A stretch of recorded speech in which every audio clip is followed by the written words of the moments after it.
Olá, meus amigos e minhas amigas, sejam muito bem-vindos e muito bem-vindas a mais um lançamento de livro aqui pela editora Diálogo Freiriano. Nós que somos especialistas em converter o teu TCC, teu mestrado e doutorado em livros. Hoje eu estou começando a nossa entrevista de um jeito um pouquinho diferente. Por quê? Vou colocar aqui na tela a capa do livro do nosso autor de hoje e vocês vão entender o porquê dessa abertura um pouquinho diferente, tá? O lançamento de hoje é o livro Pedagogia da Liderança: As Experiências e os Processos de Formação de Líderes Populares, do nosso querido editor-chefe, professor doutor Ivânio Dickmann, que já está aqui para conversar conosco. Primeiramente, Ivânio, seja muito bem-vindo, tudo bem contigo? Tudo bem, obrigado Cida pela acolhida. É uma alegria poder chegar nesse momento de compartilhar, né, mais esse livro que é fruto do meu doutorado. Então é um livro muito especial na minha caminhada e poder lançar ele aqui junto com você, né, no nosso espaço de lançamento aqui da editora é um sonho realizado, né, e um ponto muito marcante da minha jornada de estudo e de pesquisa sobre a pedagogia da liderança popular. Perfeito. Para a gente iniciar, então, o nosso bate-papo, muitas pessoas te conhecem ali dos vídeos da internet. Sempre que eu converso com o autor, ele sempre fala: eu vi um vídeo do professor Ivânio e tudo mais.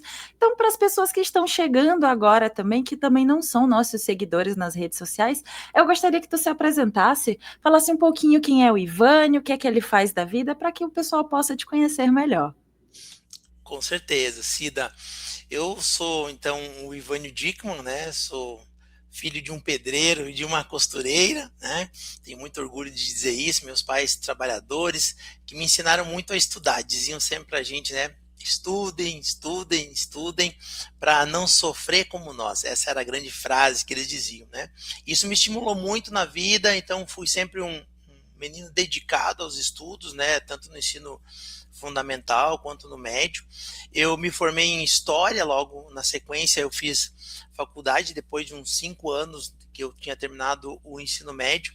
Entrei um pouco tardiamente na universidade, por questões financeiras, não tinha condição de evoluir na época, e me formei, então, em História, fiz um mestrado. Nesse tempo eu fui morar em São Paulo a trabalho e também para estudar um pouco mais. Fiz um mestrado em Serviço Social na PUC em São Paulo, estudando já os movimentos populares, que era meu foco de interesse no campo da educação popular.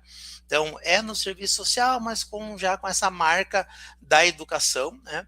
E logo em sequência, no que eu terminei o mestrado, a gente voltou aqui para o Rio Grande do Sul, onde a gente mora até hoje, moro aqui em Veranópolis, né, na Serra Gaúcha, e aí eu ingressei no doutorado na Universidade de Caxias do Sul, e aí então fiz essa pesquisa sobre a pedagogia da liderança. Então, sou um historiador, né, mestre, doutor, que hoje tenho me dedicado integralmente a ajudar outras pessoas, né, pesquisadores e pesquisadoras como eu, que querem evoluir na sua carreira profissional através das suas pesquisas, publicando livros. Hoje me dedico como editor-chefe aqui da editora Diálogo Freiriano, integralmente, né? É o meu único trabalho. Eventualmente dou algumas aulas em pós-graduação quando me convidam, né, como professor convidado, mas tenho me dedicado a fazer livros fruto de TCC, de mestrado e doutorado, nesse grande projeto que a gente construiu, que é a editora Diálogo Freiriano. Esse sou eu. Perfeito. Agora que a gente te conhece um pouco mais e os novos seguidores também acabam te conhecendo pela primeira vez, geralmente nesse ponto da entrevista eu sempre pergunto para o autor como foi que ele encontrou a editora para poder dialogar sobre a obra. Mas hoje, obviamente, nós vamos fazer um pouquinho diferente. Eu queria que tu contasse um pouquinho de como foi que surgiu a editora Diálogo Freiriano, o que te motivou então a trabalhar nessa área da publicação dos livros acadêmicos. Bárbaro, sensacional, Cida. Olha, essa é uma pergunta que me fazem recorrentemente, sabe? A gente vai, né, representando a editora, falando da editora. Quando eu e o meu irmão, o Ivo, quisemos publicar o nosso primeiro livro, lá em 2006, 2007, né, alguns anos atrás, já e vamos para 20 anos atrás, nós tivemos muita dificuldade de encontrar uma editora que acolhesse, né, nós, como autores de primeira viagem, de primeiro texto, né? Existem poucas editoras que acolhem autores novos, né? Especialmente no nicho acadêmico, menos ainda. Então, a minha própria experiência, nós acabamos fazendo, né, uma autopublicação. Então, com a ajuda de um amigo que tinha uma editora dentro da própria gráfica, né, para prestar esse serviço rápido de publicação com um certo rigor de registro dos livros que ele imprimia, ele tinha então lá, gerava o ISBN, a ficha catalográfica do livro, e nós fizemos assim a nossa, por conta, né, por nós mesmos, né.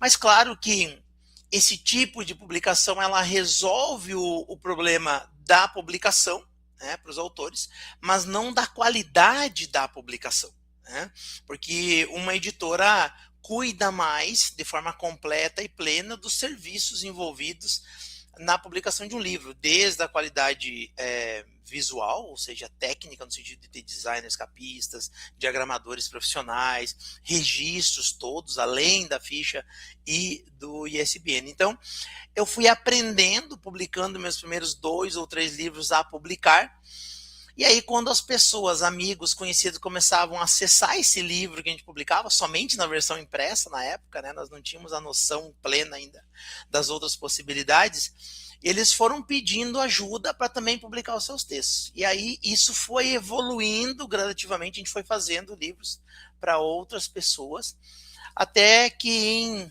para encurtar um pouco a história, em 2014 eu tomei a decisão de fazer disso, né, um trabalho em definitivo. Eu notei que havia uma oportunidade, uma possibilidade de eu ser um editor, então construir uma editora, porque eu já tinha entendido como é que fazia livro, já tinha contato com designers, com diagramadores, com todos os registros, com o padrão Qualiscapes, que era o padrão acadêmico, porque eu também tinha transitado pela graduação, por uma pós-graduação, uma especialização que eu fiz, e também pelo mestrado. Eu notei a necessidade permanente, né, de mestres, doutores e graduados publicarem seus textos acadêmicos, e decidimos então oficializar, vamos dizer assim, abrindo então, começou como um MEI meu, né, e aí então eu prestava esse serviço de uma forma mais organizada.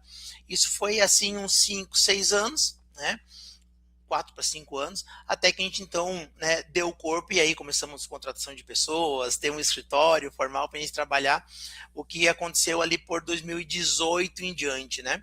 E aí então isso já são 11 anos, agora em maio de 2026, a gente completa 12 anos de caminhada, então publicando já hoje mais de 1.000 livros, né, com foco em livros acadêmicos, tanto que às vezes as pessoas se acham que a gente é vinculado a alguma universidade, tamanha a qualidade acadêmica dos nossos livros, né? Então foi o que a gente aprendeu a fazer, sabe fazer com capricho, com cuidado.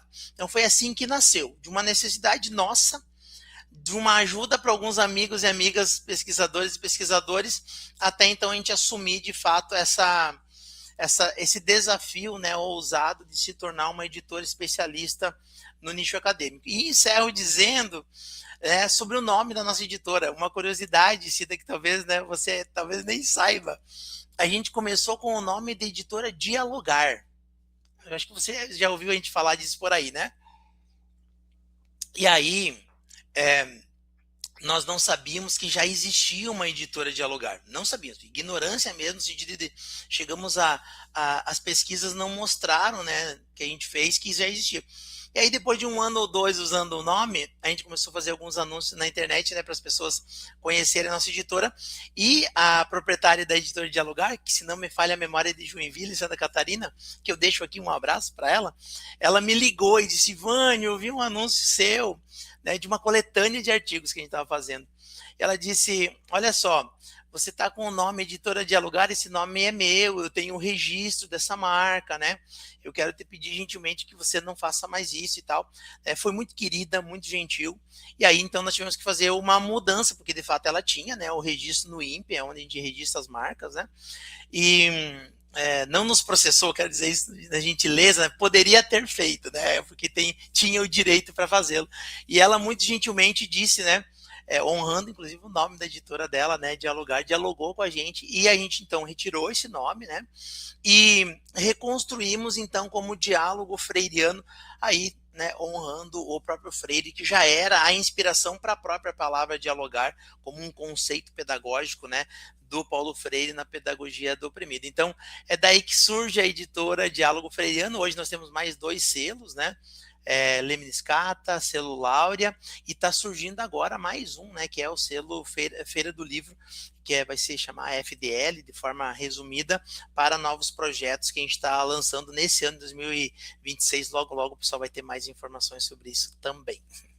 Olha aí, 2026 chegando já com novidades e o Ivânio já dando um spoiler para você que nos acompanha do que virá esse ano. Vou colocar novamente aqui em destaque a capa do livro do Ivânio, que é Pedagogia da Liderança, as experiências e os processos de formação de líderes populares. E adianto a você que nos assiste, se você já se interessou então pela obra dele, dependendo da rede social em que você se encontra, ou aqui em cima ou aqui embaixo você vai encontrar o link para ter acesso então à obra do Ivânio. Pedagogia da Liderança, as experiências e os processos de formação de líderes populares. Agora vamos falar de fato, então, sobre essa obra, Ivânio. Eu gostaria que tu contasse um pouquinho do teu processo de pesquisa, o que te motivou a falar sobre esse assunto, e aproveito para te pedir um spoiler, um gostinho do que é que o leitor vai encontrar nas páginas do teu livro. Perfeito. Esse livro, como eu disse no início, né, ele é fruto da minha pesquisa de doutorado, né, terminada aí em abril de 24, então ela é bem recente, né. Eu fiz em plena pandemia, é importante registrar isso, né, ele tinha um objetivo de pesquisar através de entrevistas, né, de 18 líderes populares. O objetivo central da tese é buscar como que os líderes populares de movimentos sociais aprendem, né, ou aprenderam a liderar os processos populares, né? A gente sabe que tem muita bibliografia sobre liderança numa perspectiva mercadológica, ou seja, o líder da empresa, o líder da indústria, o líder empreendedor, e há uma escassez de bibliografia que explore a liderança dos movimentos populares, né, dos sindicatos, das cooperativas, né, e essa liderança me interessa. Desde sempre eu militei muito em movimentos populares e isso sempre me encantou, coordenar os processos e tal. E eu via que essas lideranças, elas têm algumas habilidades, alguns conhecimentos que são muito importantes na condução de um movimento popular. E aí eu me perguntava, né, aonde que esse povo aprendeu isso, né? E também me interessava saber se essas aprendizagens são o estupim, né? Eu chamo na tese de ponto de inflexão, que encoraje uma pessoa, né, do meio popular a assumir esse posto, que às vezes é arriscadíssimo, ao ponto de arriscar a vida. Lembremos, por exemplo, de Chico Mendes, né? É um líder popular seringueiro que assume a coordenação sindical dos seringueiros e é morto por essa luta, né? Por assumir a liderança. E tantos outros que eu poderia citar aqui, mártires do povo que perderam a vida por estarem num posto de liderança. Então, a centralidade dessa pesquisa está aí. E aí, claro, a gente localizou, né, essas duas palavras-chave que estão no subtítulo. Localizamos experiências pedagógicas vividas por esses líderes populares, né, essas lideranças, que a gente chama, então, aqui está o spoiler, né, Cida, o que é uma experiência pedagógica e o que é um processo de formação, né? A experiência pedagógica é um momento, né, vivido por essa pessoa durante a jornada de participação de alguma luta popular, de alguma experiência que ela vai se conectando. Pode ser, por exemplo, uma pessoa homossexual no movimento LGBT, que ela começa a participar por interesse inicial, né, e aí depois ela vai evoluindo dentro desse movimento. Pode ser um trabalhador de fábrica que vai evoluindo dentro das estruturas sindicais até assumir, por exemplo, a presidência do sindicato. Pode ser um educador que transita por vários vários espaços pedagógicos de movimentos populares até coordenar esse mesmo movimento. Então, essas experiências são pontos, né? Se vocês repararem no desenho que está, né, ilustrando a capa, nós temos pontos e linhas, né? São os dois símbolos que eu construí. O ponto é a experiência, então eu posso participar, por exemplo, de uma missa ecumênica, por exemplo, que eu fui porque participo da minha igreja, e na homilia do padre ou na homilia do pastor no culto, eu sou tocado a ponto de eu perceber que não é necessário só a minha presença, mas efetivamente a minha participação. E aí essa experiência me coloca à disposição, por exemplo, da minha comunidade. Isso é uma experiência pedagógica. Já os processos são caminhadas mais organizadas, normalmente produzidas por esses próprios movimentos populares, de uma formação consistente para evoluir o nível de consciência de participação e de luta popular. Então, tem muitos movimentos que fazem, por exemplo, a Pastoral de Juventude, que eu participei muito e que participei de um processo formativo chamado Escola da Juventude. É uma semana de formação. Veja que é diferente de eu estar sentado assistindo a homilia do meu padre e do meu pastor. Né? Então eu vou voluntariamente porque eu já estou tocado a nível de interesse. Então esse processo formativo ele me ajuda a evoluir e eu me abro, então me disponibilizo para liderar o processo da Pastoral da Juventude, por exemplo. MST, por exemplo, tem muitos processos formativos, tem escolas, tem universidades e assim por diante. Então são esses dois elementos, eles aparecem em vários movimentos populares, em vários depoimentos de liderança que eu localizei. Em tese e dissertações sobre lideranças populares, então eu busquei essas informações, né, dentro da tese, pesquisando em tese e dissertações. Pesquisei também nas obras de Paulo Freire, escolhi 9 obras, né, junto com o meu orientador, pré-exílio, do exílio e pós-exílio, no retorno ao Brasil, para localizar como que o Freire tratava o elemento da liderança ou do líder, e como é que isso se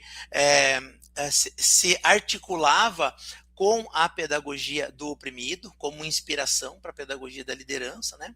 E com as entrevistas que eu fiz com algumas lideranças populares. Então foram, né, essa tese teve como insumo as teses e dissertações já feitas de 2000 a 2020, as obras do Paulo Freire e também as entrevistas que eu fiz com liderança. Tudo isso, né, nós fomos olhando para como é que então o elemento das experiências e processos de formação apareciam, e aí isso criou uma síntese que ao final então os nossos leitores poderão ver sintetizados nesse desenho que ilustra a capa, nesse espiral crescente de pontos e linhas, onde nós temos então experiências e processos se articulando e empurrando, vamos dizer assim, né, a disponibilidade de liderar e encorajando também, né, os líderes populares a avançar nos processos onde eles estão engajados, porque um processo popular precisa de condução, de organização, de coordenação. Quem faz isso? As lideranças, né? Então, essa pedagogia da liderança é um pouco essa sistematização dessas experiências e processos. É isso que o pessoal vai encontrar durante a leitura da obra. Tem coisa muito legal, muito bacana, que inclusive, Cida, inspira e pode inspirar, esse é o meu desejo com a publicação do livro, nós a entendermos e aprendermos com os outros movimentos. Então, a Pastoral de Juventude faz uma semana de formação, o MST faz um mês, o movimento aqui faz uma sentada de sábado e domingo, né? A igreja faz missa todo domingo, faz culto todo domingo, os encontros semanais. Quer dizer, nós temos vários modelos possíveis que a gente pode replicar a partir desta aprendizagem, né, que a gente pode ter aqui lendo esse material. Perfeito, Ivânio. E aproveitando, falando sobre a leitura, eu queria saber de ti. O teu livro é direcionado apenas para leitura acadêmica ou o público em geral que se interessa até sobre o assunto também vai conseguir ler e vai conseguir entender e extrair o melhor do teu livro? Essa é uma ótima pergunta. Eu lembro que eu escrevia o material E eu dizia para o meu orientador, o professor Danilo Streck, um queridão, eu dizia, eu estou escrevendo, professor, já pensando na publicação, pensando que todo mundo possa ler e tal. E ele me dizia, calma, Ivânio, uma coisa de cada vez, né? A tese é para a academia, então tome alguns cuidados acadêmicos, né? Ele se referia desde a linguagem, ao diálogo com os pares, né, mestres e doutores, com ou historiadores ou educadores, que é a minha área de formação, né? Então, o texto foi produzido nesta direção para ser uma tese, né? Mas eu, como bom teimoso que sou, alemão teimoso, né, eu tenho um jeito de escrever que não é difícil. Tá? Eu gosto sempre de dizer isso. De tanto escrever, eu fui construindo um hábito de, ao escrever, quando eu escrevo algo, vou dizer assim, um pouco mais elaborado, né? Porque a gente lendo bastante consegue, obviamente, ter um vocabulário também mais versátil.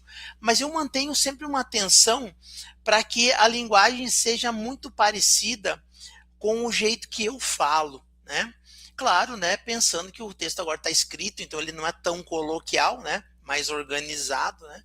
Mas é um texto, né? Que tem o desejo de dialogar com as lideranças populares, né? Ou com quem cuida de processos pedagógicos de formação de liderança. Então, eu diria que ele não é um texto raso, no sentido assim mais fácil, ele exige um pouquinho de conhecimento de educação popular, um pouquinho de conhecimento sobre a pedagogia freiriana, exige um pouquinho de conhecimento, né, de processos pedagógicos, de modelagem de processos pedagógicos, mas quem é desta área, né, deste lugar, conseguirá tirar, creio eu, bons frutos, né? Foi um texto bem dedicado, bem comprometido também, né, com os movimentos populares. Meu desejo é dar essa contribuição também dentro da academia, enquanto liderança popular que me entendo, né? Então tem essa nuance, né? Essa mão dupla na construção. É da academia, mas também é dos movimentos que foram quem me ajudaram a produzir o próprio texto. Perfeito. E Vânia, tu já deu ali uma pincelada um pouco sobre os elementos que formam a tua capa e já deu uma boa explicação a respeito dela, mas eu gostaria de saber como é que foi a tua experiência junto à editora para a criação, então, dessa capa e para a diagramação do miolo. Sabe que quando eu terminei, né, eu sempre publico muito rápido, né? Eu tenho, só para comentar aqui, né, Cida, eu mando os outros fazer, mas eu faço também, tá? Eu dou testemunho, né? Eu digo, publique um TCC, publique um mestrado, publique doutorado, ó, esse aqui é o meu TCC, Construindo Cidadania, né, que é lá da minha formação em História, eu estudei as cooperativas habitacionais, né? Então, veja que eu já estava com o pé olhando ali no Construindo Cidadania o processo educativo das cooperativas habitacionais. Então, já transitando para o campo da educação. Esse que é o meu mestrado, né, o sonho coletivo da casa própria, ainda no campo do cooperativismo habitacional, com um olhar muito especial da educação popular e como que esse mito do sonho da casa própria, ele é desconstruído pelo processo pedagógico dentro da cooperativa. Então, educação de novo, né? Às vezes o título não dá a entender tudo, né? E aí eu fiz, quando eu terminei o doutorado, disse, vou publicar o doutorado, né? Que eu terminei lá em abril de 2024, né? Eu defendi no dia 29, mas eu publiquei só na finaleira do ano passado, né? Quase um ano e meio, um ano depois, né? Praticamente o doutorado. E eu chamei o Daniel para fazer a capa, né? Um dos nossos designers que mais tempo já estava aqui com a gente. E aí eu disse para ele assim, Dani, eu não sei o que colocar na capa, porque a gente tem quem já passou aqui pela editora, sabe que a gente tem um encontro com o designer, e eu fiz questão de fazer o processo, né, dentro da editora, e eu dizia para ele assim, cara, eu não tenho ideia do que a gente pode colocar na capa de liderança popular e tal, e eu também não queria um clichê, sabe, aquela multidão de gente, com alguém na frente, braços levantados, eu não queria esse clichê, eu queria alguma coisa diferente. E aí ele disse assim para mim, me manda o texto que eu vou dar uma passada de olhos, né? E aí eu vou ver se tem algum elemento a partir da leitura e tudo mais, né? E aí ele me surpreendeu, né, com um elemento que está aqui dentro do livro, eu vou mostrar para vocês, né? Aqui, ó, né, esse elemento está no livro, né? Ele representa lá no capítulo final, né, a espiral crescente, que é assim que eu chamei, né, de pontos e linhas, que são os pontos, as experiências pedagógicas, e as linhas, o símbolo, né, dos processos pedagógicos. Então, ele, folheando a tese, ele encontrou esse símbolo visual que eu criei durante a produção do texto e trouxe então para a capa, né, colocando vários espirais. E fez todo sentido para mim, na contracapa também ele botou aqui nas laterais, né? Fez todo sentido porque é um símbolo minimalista, né? E quem lê vai dizer é isso, né? A espiral crescente é o processo perfeito e crescente da pedagogia, da liderança popular nessa crescente de conscientização, né? Então, para mim fez super sentido e foi muito bacana, porque veja que mesmo eu com essa experiência que eu tenho, né, de pô, ajudei já muita gente a fazer capa de livro, título de livro, eu também, né, dei uma bugada na minha hora, né? Então, veja como é importante a gente ter um profissional do nosso lado nos ajudando a pensar as nossas soluções, que às vezes não está na gente, né? Está num profissional qualificado como são os nossos designers.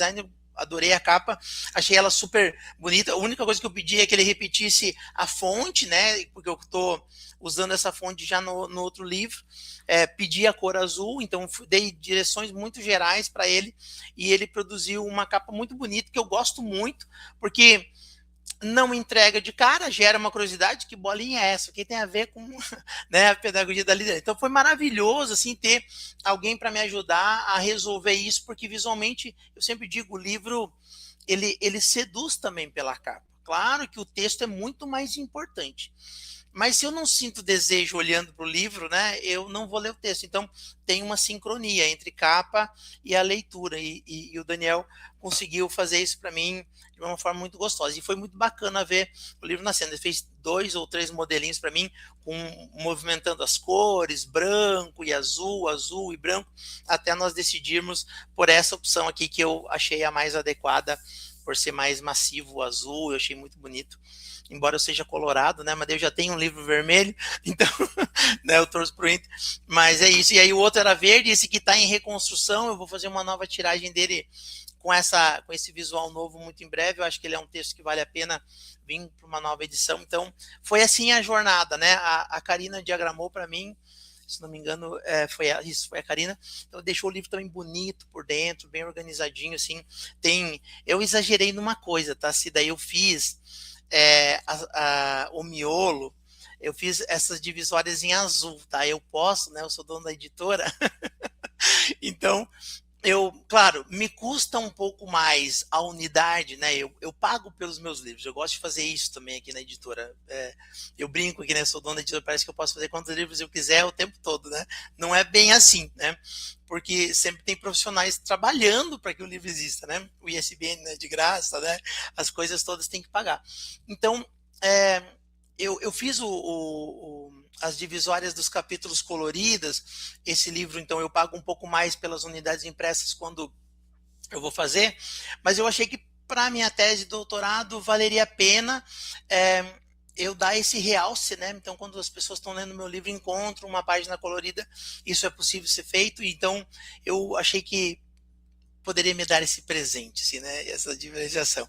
Então eu fiz a primeira tiragem, foram 40 unidades que eu dei para a banca, para alguns amigos, para quem eu entrevistei, eu dei esse livro especial com miolo colorido. Agora eu estou fazendo essa divisória em tons de cinza e fica bonito também, mas eu fiz uma pequena tiragem inicial coloridona, assim, para mandar para pessoas especiais que participaram dessa minha jornada. Então é isso, adorei fazer, o pessoal me ajudou demais.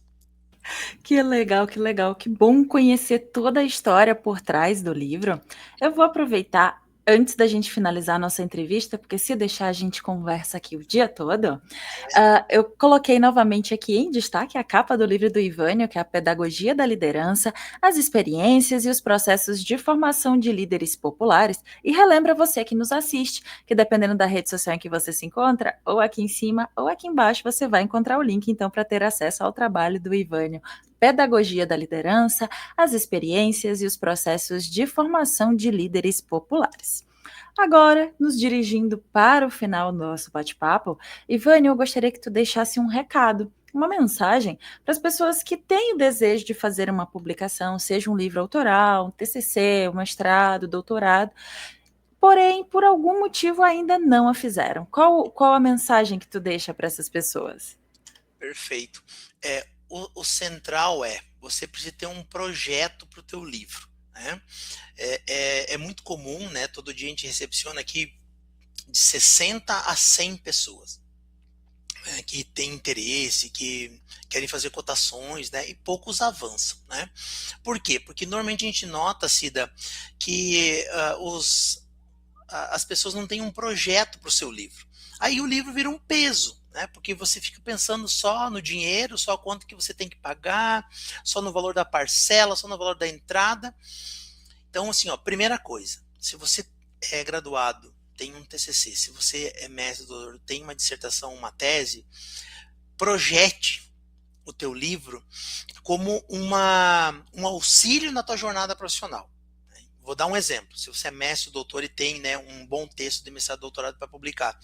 Se você quer ser professor de uma faculdade federal, de uma universidade federal, de um instituto federal, né, um mestre, Cida, que passa no Instituto Federal, por exemplo, vai ganhar 8 a 9 mil por mês. Todo mês. Para o resto da vida. Né? Um doutor que passa num concurso público, seja em Instituto Federal ou em Universidade Federal, vai ganhar 14.900 todo mês para o resto da vida e aumentando com o passar dos anos. Então, veja que aí o valor do livro se torna irrisório. Uma publicação como a minha, por exemplo, com 40 unidades, entre 8 e 9 mil reais. Eu estou ganhando 13.900 todo mês, ou me projetando para isso, porque o livro no currículo é o grande diferencial nos processos seletivos. E aí sim, se você tem um projeto, o livro ganha sentido. O investimento ganha direção. Não vira mais, né, uma conta a pagar. Ele vira uma jornada de evolução. Essa é a primeira dica que eu dou. Isso resolve mentalmente, dá direção para a nossa vida e tudo mais, né? Segunda coisa, muitos têm medo da crítica do texto, né, do seu livro. Não há, primeiro, pesquisas completas. A tua não é perfeita. Se você está achando isso até agora, vou dar uma novidade para você, não é perfeita, toda pesquisa tem limite. Ela pode ser extraordinária e normalmente é. Normalmente é, senão não passa pela banca. Você já sabe disso. Então, se eu não tenha medo da crítica, a gente produz ciência para justamente criticar e evoluir. Né? A gente aprende junto nesse sentido. Né? E normalmente, aqui que está a grande chave, não é a crítica que acontece, é o elogio. Pelo que você fez, pelo que você pesquisou. Então, é um receio, um medo que você tem agora, que na verdade nunca vai existir. Então, ele existe só dentro da tua cabeça. Fique tranquilo, fique tranquila, faça o teu livro. Isso é libertador, abre portas extraordinárias na vida, que não são abertas sem livro. Então, assim, ó, não adianta você dizer para os teus amigos, para você mesmo, que você quer ser um professor universitário, se você não publicar. E eu não estou augurando a jornada de vida de ninguém, Cida. Não vai passar no concurso. Por quê? Porque os teus concorrentes vão chegar com 2 ou 3 livros. E aí eles vão ir para o topo do processo seletivo e você não. Então, é uma necessidade. Isso é importante, eu fecho aqui, Cida. É uma necessidade da jornada acadêmica à publicação. E você tem um TCC, você tem uma dissertação e você tem uma tese, se você já é doutor. Tu tens 3 livros em potencial e está comendo bola. Precisa colocar isso em movimento. Pode ser hoje, pode ser amanhã, pode ser mês que vem, mas faça. E digo mais para coroar, tá, Cida? Eu faço isso, e aí quem quiser me seguir fica à vontade, tá? Eu coloco todos os meus livros para download gratuito, a versão digital, o e-book, né? Eu não tenho ainda a fortuna de poder dar livros impressos para todo mundo, mas o livro em formato de e-book estão todos os livros. O link que a Cida está dizendo para vocês olhar em cima ou aqui embaixo é o link para baixar grátis o meu livro. Baixar integralmente, não é o primeiro capítulo. integralmente, de ponta a ponta. Por quê? Porque eu acredito na partilha do conhecimento. Então, tudo que a gente produz na academia. Eu, por exemplo, Cida, fiz mestrado com bolsa, doutorado com bolsa. Eu tenho aqui um compromisso de devolução para a minha comunidade que me ajudou, né, como eu disse lá no início, ajudou um filho de um pedreiro e de uma costureira a hoje poder, né, ter a honra de dizer que é doutor em educação. Então, a minha devolutiva é nessa direção, de reconhecer, né, e de ser grato por todo esse auxílio que eu tive durante a minha jornada de pesquisador, de estudante, né, e que hoje me dá uma condição de vida privilegiada. Então, assim, ó, se você quer evoluir na vida, publique, faz parte da jornada, né? A gente tem o nosso dito aqui, né? O nosso slogan na editora, publicar abre portas. É uma verdade. Então, é isso que eu tenho para dizer para quem está ainda titubeando, adiando, procrastinando. Publique já. Quanto antes publicar, antes as transformações e as conquistas se materializam para a gente, tá bem? Contem comigo nessa jornada. Perfeito, fica o recado do Ivânio para você e eu sempre gosto de pontuar. De repente tem alguém aí nesse mundão afora que hoje com a internet a gente tem acesso a tudo com muito mais facilidade. Então, de repente tem alguém nesse mundo que está aguardando ter acesso ao teu conhecimento também. Então, não deixe de publicar. Ivânio, muito obrigada pela tua disponibilidade em conversar conosco e compartilhar um pouco da tua trajetória com a gente. Muito obrigada. Obrigado, Cida. Um abraço para todo mundo. Contem com a gente nessa jornada de publicações acadêmicas. Estamos aqui à disposição de vocês. É um privilégio e boa leitura para quem baixar o e-book. Perfeito. E a você que nos assistiu até aqui também deixo o nosso muito obrigada e deixo um convite para que você nos conheça melhor através das nossas redes sociais, nosso Instagram, Facebook, LinkedIn e também aqui o nosso canal no YouTube, onde temos diversas entrevistas com os mais variados autores e assuntos. De repente, um desses assuntos é o assunto do teu interesse, que pode colaborar com a sua pesquisa e, por que não, com a tua vida também, tá? Não esqueça, conte conosco. Até a próxima. Tchau, tchau. Tchau, tchau.